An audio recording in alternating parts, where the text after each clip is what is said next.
Welcome to the crossover. It's Heritage Round, which means we've got the crossover and Heritage Round edition. You can see I'm wearing the Perth Wildcats one. A big game that just went down between the Bullets and the Hawks. There's a big game coming up after that, but we just talked about having the Bullets versus the Hawks. And look at my two guys on the panel with me right now, starting with Gibbo, whose name is actually in the part of the jersey that you tuck in. There's two of them there, but Gibbo, how you doing? I'm very well. Great win by the Bullets, and how cool it is. Heritage Round, one of the favourite rounds of mine, and I think the Bullets have done a great job putting all their former players embedded in the singlet. It took you a while to find your name, but we did get there. And Damon, you've gone with the Hawks. No surprise there. Colour me shocked. I'm loving the bright colours. And, yeah, Hawks a little bit tough loss to form today, but overall, it's been great, and Heritage Round's been awesome. Well, we're about to chat to two of the best blokes around in terms of the Froling brothers. Both of them we're lucky enough to be able to chat to. So we're going to throw to them right now. Both Sam and Harry Froling join us after that impressive performance. But first, I'm going to start with you, Sam, because we know what kind of season it's been. And after that win the other night, I want to talk about how you felt for a coach like Jacob Jackomas after everything he's been through. Yeah, I mean, the first one was relief. I turned it over in that last possession. I thought it was done. I thought, oh, God, here we go, blame myself. And then Tyler launches it from half court, and I ran around. He was my saviour. I loved him for it. So, you know, it was big for us and big for Jake to get that one. Harry, big win. We'll get to the fun stuff in a minute, but 3 wins in a row for your boys. Obviously, it's a tough season. What's changed for the last 3 games? And obviously, there's a lot to go on to make finals in the playing games. You guys talked about maybe potentially, you know, wrecking New Zealand and Kansas season moving forward. Yeah, I mean, as I said, it's tough, you know, like, you know, sort of dead rubber games. You can come out and you don't want to play like that. You know, everyone's playing for contracts, playing for stuff in the next year, and, you know, you represent yourself. So it's just good to come out and play the right way, and I can't fault the boys. Like, we've got a really good group. As tough as the season's been, like, top to bottom, we've got a good group of guys. We love being around each other, always hanging out. The imports are great. It hasn't been what we've expected, but good group of guys. Sam, Damon here, man. I've been given, I've been named a unofficial Hawks spokesman. So I called you the Chris Bosh, the potential Chris Bosh of the NBL once you knock down that consistently 15-footer. What's your off-season plans on just improving your game?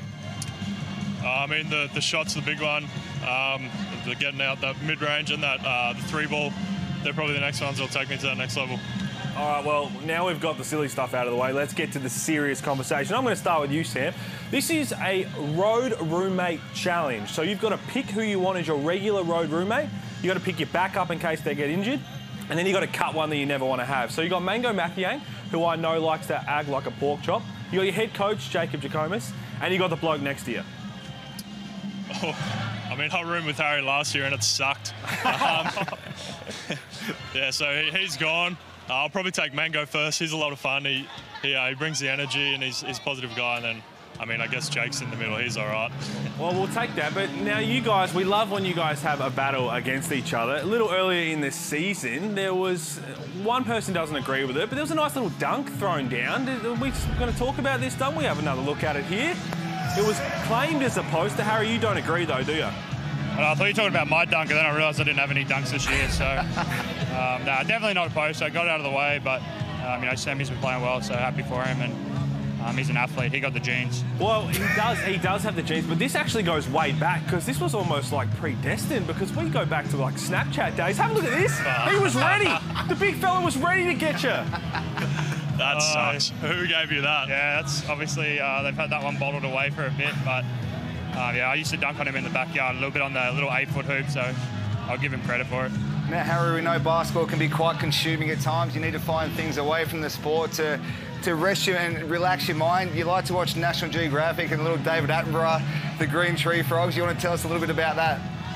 Yeah, no, I actually haven't watched any videos today of Green Tree Frogs, so there's nothing really funny about them today. But the last few weeks, I've been watching a lot of David Attenborough, National Geographic, and you know, I was just tweeting about it. It had nothing to do with basketball, so everyone's just jumping to conclusions. Well, yeah, it's all National Geographic. I like to explore nature. I do a lot of spearfishing and stuff, so it was just all that. Well, it was beautiful, and it is a beautiful thing to watch those documentaries. But Sam just said that he'd want to cut you, doesn't want to room with you. It almost feels like that would lead to a family fight. We haven't seen too many Froling brothers family fights, unless it was recently. Have a look at this. Look at these two getting after it.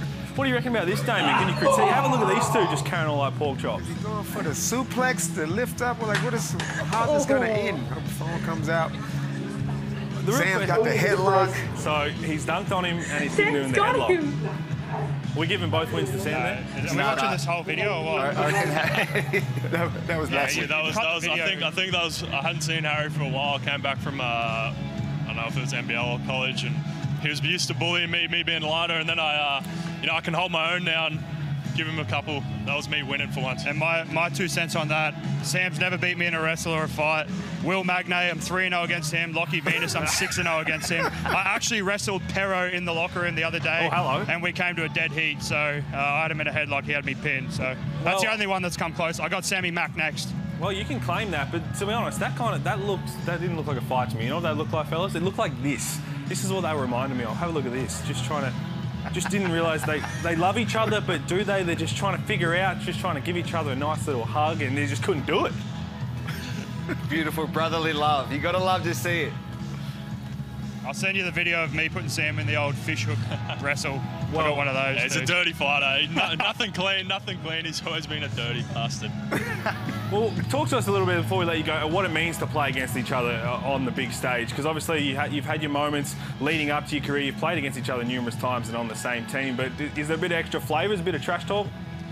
No, not really. I mean, my point of view, like, obviously we all support each other, love each other. I believe in Sam, and I love watching him do his thing and achieve his goals and all that. And obviously I'm still working my way, and I've been around the league a little bit now, and I'm still trying to figure it out, but it's always fun to just play with your family and get to hang out, go see him last night and all that sort of stuff. So it's all love, and it's not too much trash talk. I talk a bit more trash to Greeter, to be honest. He's just flying around. Well, I tell you what, it's lovely to watch, but before we let you go, because I'm sure the family's watching, can we get a hug? Can we get a hug before we let you go? There we go. That's what we... hang on. There we go. Fellas, appreciate it. Thank you very much, and enjoy the rest of the season. It's good to see you guys putting in some great performances. Appreciate it. They're two great characters right there. They're always great. But on the topic of the Hawks, I think it's time for a hoo-yah. It's been a while. It has been a while. Let's get a hoo-yah going. The battle cry of the Navy SEALs. And it goes to my Illawarra Hawks, what they went and done in New Zealand. See, everybody's been talking about how you guys don't have enough and how it's been bad luck and poor old Hawks. But you guys have just enough. You have what you need. All you got is all you need. So you go to New Zealand and the odds are stacked against you. That's just how we like it. That's how the SEALs love it when you count us out. And when you got down there, and what happens? Tyler, the pathological scorer, Harvey, comes up humongous in the clutch. And he can see it here. From the Hungry Jack's Whopper with cheese, no onions logo, Harvey hits the game winner. And I'm telling you, I felt every bit of emotions watching that game. Timmy Conrad's up and about. This is what I'm talking about, fellas. You guys have enough character and what you guys have gone through. Yes, some people might call it adversity. Some people might call it reality. I call it character. You guys have showed your character, show what you guys are about. It's about what ticks in here. You showed it in New Zealand. And to you guys and the Jacob Jacomas, Matty Campbell, Melvin Thomas, Fig Tree, Steelers Club, everybody in Illawarra, for that dub, hoo-yah! I'll have a crack. Oh, we thought it was going to be close for that one. Well said, I appreciate that. But don't go anywhere. We're going to be right back. Let's throw to Sports Bet and the boys at the Line.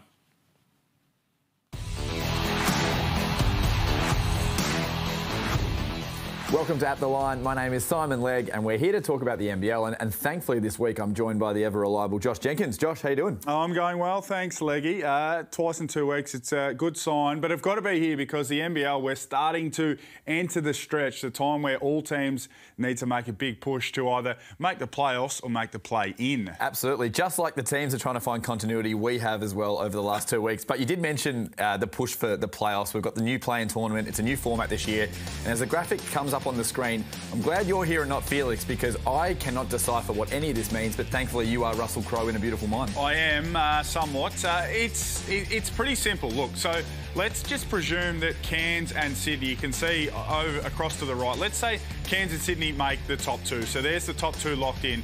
And then the top game right there, New Zealand and Perth, that'd be third and fourth. The loser of that game would still go into a sudden death play-in game. The winner advances to play the Taipans. Then down the bottom you can see Tassie and the Phoenix. Losers done, winner advances to the sudden death play-in game. So it's pretty straightforward. It's going to be very exciting because we're going to have games, knockout games where the loser is done. Well, it is kind of straightforward, but you almost lost me halfway through. Only kidding. We have a second game on Saturday night. It's 36ers and United. United are slowly building a little bit of momentum, but we've been here before this season. Indeed. I think Melbourne are the informed team in the competition. I know Sydney are doing what they do. Cairns have been incredible without Keanu Pinder. Melbourne are fully loaded. They're healthy. Marcus Lee has added so much. Chris Goulding's been told to shoot the ball 8 to 10 times from 3 per game. It has changed everything for them. I love what Melbourne are doing at the moment. They are dangerous. And you're rolling with the same game multi. Of course I'm rolling with the same game multi. That's what I do. Let's have a look at this beautiful same game multi. I think Adelaide can keep it close, so we'll take them at plus 2.5. Over the total points, they'll get up and down, these two teams. And Marcus Lee, my man, the man with the long arms, the long legs, and the great vertical over 7.5 boards. Now, we have the Kings and the Breakers on Sunday, but we don't want to talk about that because we're not excited about that match. What we're excited about is your round multi, which features the Kings, but we want to see what you're cooking up for the round of NBL. Well, I'm a bit excited about it, but you don't have to be. So here's the round 16 multi. We're going to do this every week. Cairns minus 6.5. I think they'll absolutely take care of things in that game. Melbourne United to win head-to-head, and the Kings, they'll take care of New Zealand on Sunday as well. So that's the round 16 multi. $5 is nice too. Might have been a little bit extra from the traders there. I think they've given a little bit extra, and that's very good value. And so, punters at home, if you want to follow Josh in, please make sure you do so responsibly.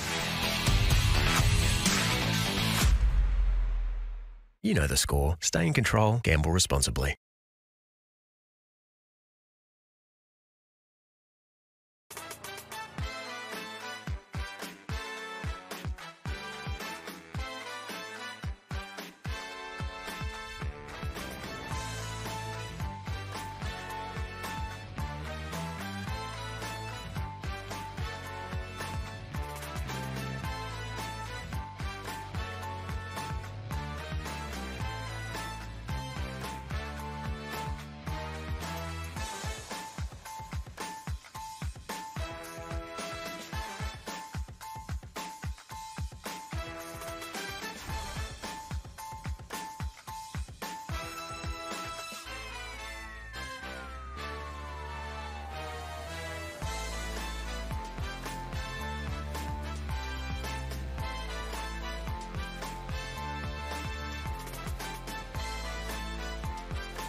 Welcome back to the crossover. It is Heritage Round. I tell you what, all the Heritage jerseys around the league look phenomenal. And I love that how many fans have already got their hands on them. They're up and about, of course. He was going to have one on the Hawks jersey. And have a look at this. We talked about every player that's represented the Bullets. There is Adam Gibson. All the other three are all below the line where it gets tucked in. As we get it, that's a nice shot there. That could be on your passport photo. CJ Bruton. CJ Bruton, all the greats. But how good do the Heritage jerseys look? If you had to pick your top two, where are you going? Well, this year, I love this one, but we mentioned... Because it has your name on it. It does, but also the Tassie one. Sends me right back to state teams, playing Tassie for years. I wish we could have worn it. It was an extra small, Pete. We both would have worn it, but that just brings back a lot of childhood memories, that Tassie one. Well, I love that one as well. The Adelaide 36ers one, I think, looks phenomenal as someone who grew up in Adelaide. Damon, besides the Hawks, who else do you like? Tassie's my favourite. Like I said the other day, even though the colour blindness won't let me distinguish which colours are which, it's very bright and I like it. And obviously this is my second favourite just because of the brightness. Well, it's just great to see you awake because apparently you fell asleep on the train the other day on the way to the tennis. But speaking of jersey journeys, the great man Adam Gibson has played for nearly every single team in Australia, both pro level and semi-pro level. Have a look at this. There is that Tassie jersey you're talking about, Gibbo. Look at that. That is an exact replica of what they're wearing now. Wore that for about 6 years playing state teams. A lot of memories playing that, Pete. Look, haven't changed too much in the years either. It's good to know Which was the best Gibbo? Well, 3 of those 4 teams folded, so that's never a good start. Took all the money. Now, Damon, there's always some things behind photo shoots that you don't want to see. So we think about Gibbo's journey. Have a look at this. These are some more questions than answers. These aren't bad. But have a look at the big fella. Oh, calm down. Have a look at him. Look at the V-line on him. He's a young star down there in the bottom. What year is this? Look, that was some Gold Coast years, about 2011-ish. Nice little tan on the Goldie. That was a fun couple of years there. But look at this. Firstly, I don't know, best shoe in the game. Okay, the Kobe's are working. Kobe Ford, that's the best shoe that was ever out. What are you doing there? I can't even comment on that. That's just Gibbo sitting on the fence like he does with every single prediction. I have no idea. Well, I just can't go past the Kobe Ford. It's by far the best shoe. And Joe Ingles, if you're watching, I know you got some spare ones. Send them over, but not a bad little photo shoot there. Well, I'll tell you what, actually, that was nicely manicured. You can tell the chest had been, you had the lawnmower out. But now we're going to get into what in the world. I don't know about you guys. We used to have Friday soccer days when playing at Melbourne United. So soccer skills is super important. And I love watching my soccer nearly at all levels. But we're going to have a look at some of these soccer skills. And Damon, you're the one who likes to tell people to harden up whether things are good enough. What do you reckon about this? Let's see here. I mean, a little headbutt. What is that? Good. Oh, my Lord. It's the net's right there. No, he's not. Right there.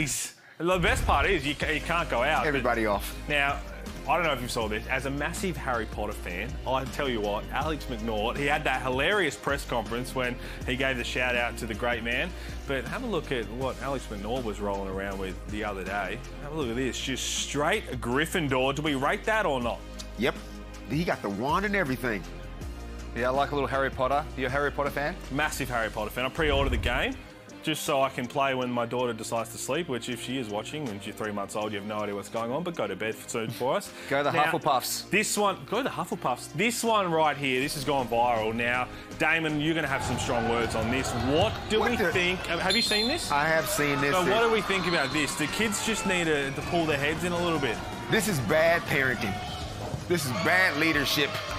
This ain't how the game's supposed to be played as a kid. And they, I know they watching all the NBA guys carrying on, but now if you're starting this young, look at this dude. I gotta. You can't be flex. You got no muscles in it. The little dude said he's too short. He's like 6 years old. It's going out. It's out of control. It's out of control. They don't make kids like they used to. That's for sure. And I guarantee you can't go and kick him up the butt like we used to when we were growing up. You get a little whack with a wooden spoon. Times have changed, unfortunately. Well, firstly, the big fella there, he said it was too small a couple of times. Every single player for the next 5 years is going to be too small for that guy. But how do we change that? Because, to be honest, you're right, it does come down to they're just watching their idols. Their idols do it on the big level. And I tell you what, the NBL is probably home to the too small celebration. I'm tech fouling them all. I'm going to teach them right now what you're going to get because with this behavior. We can't have it. You're going to grow up to be a little jerk playing high school, junior high school basketball, and it should just be fun, but it's gotten out of control in America. Well, speaking of out of control, you were one of the biggest trash talkers that I played against. You used to love to say a little bit about that. So, and you're a coach now, so you see any of that happen when you're coaching? Are you going to pull their heads in? Oh, I was a bit more cheeky when I was communicating if I said I could guard you or you couldn't score on me or whatever, but absolutely, we would not have that at Roval Sports Academy at all. None of that. Just get on with the game, run back on defence, next play mentality. I don't have kids, Damon, but yeah, I wouldn't have my kids doing that stuff either. Well, the game coming up, Melbourne versus Adelaide, there's a couple of guys who do like to throw out the too small celebration, but we're going to talk about that game straight after the break, so don't go anywhere. We'll be right back.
Welcome back to the crossover. This game is coming up very shortly. The Adelaide 36ers versus Melbourne United. Another sellout at the Entertainment Centre. If Adelaide lose this, they're officially done, if not done already.